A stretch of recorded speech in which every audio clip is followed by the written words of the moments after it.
So what we're trying to do here, let me draw a picture. So we got the water like this, and then the iceberg. You guys know that most of an iceberg is below the surface, right? Like that. Okay, so what they want us to find, they want us to find the fraction of the total volume of the iceberg that's exposed. So like what fraction or percent, what percent of the iceberg is sticking out of the water? Now look, I'm gonna look at this the other way for our solution. What I'm gonna do is let's focus on this part here, the part that's submerged. Now we got two volumes in this problem. There are two volumes in this problem. So one, we have the volume of the iceberg. So what's the volume of the iceberg going to be? It's going to be the what? The whole thing, right? That's the entire thing. So let's call this VI for volume of the iceberg. The second volume we have is the volume of the water displaced. Now what's that going to be? The volume of the water displaced, well, it's going to be equal. What is this equal to? It's equal to the volume of the iceberg submerged. Does that make sense? It's this shaded part. This shaded part right here, this shaded part is if you take the volume of it, it's equal to the volume of the water displaced. Does that make sense?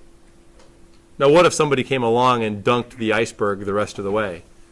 If the iceberg were fully submerged, that's the easiest situation. The easiest situation is when the object is fully submerged, because then the volume of the object equals the volume of the water displaced. But here that's not the case because part of the iceberg is sticking out. Okay? So let's call this one, let's call this volume of the water. Right? So VW. So what are we looking for in this problem basically? We're basically trying to solve for volume of water over volume of ice. So the volume of the water is going to be the shaded part. That's the shaded part. The volume of the ice is the whole thing. Okay? And then we have to subtract that from 1 because remember, what are they asking for? They're asking us to find the exposed part. Okay? So our goal is to get this ratio. This is what we're trying to get right here. So how do we do that? Well, let's look at the forces on the iceberg. What are the forces on the iceberg?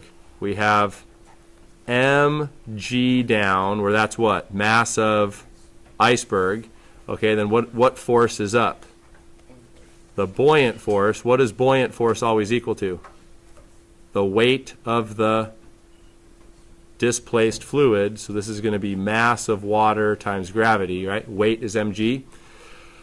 Okay, so let's sum the forces. We sum the forces, we get mass of water times gravity minus mass of ice times gravity equals ma, or that would be mass of ice. But is this iceberg accelerating? Nope. So basically what we have is mass of water times gravity equals mass of ice times gravity. The g's cancel out. Okay? So now I need some room. I'm going to make some room here. Okay, so here's where we're at.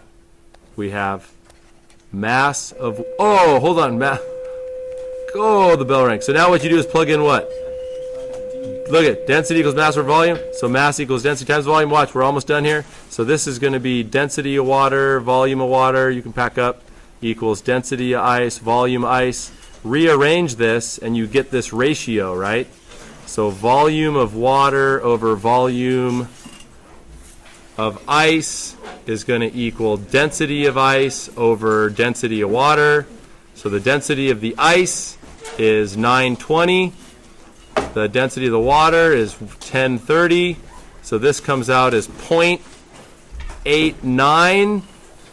So this is 0.89. That's the fraction submerged. So what's the fraction exposed? 0.11. Have a good weekend.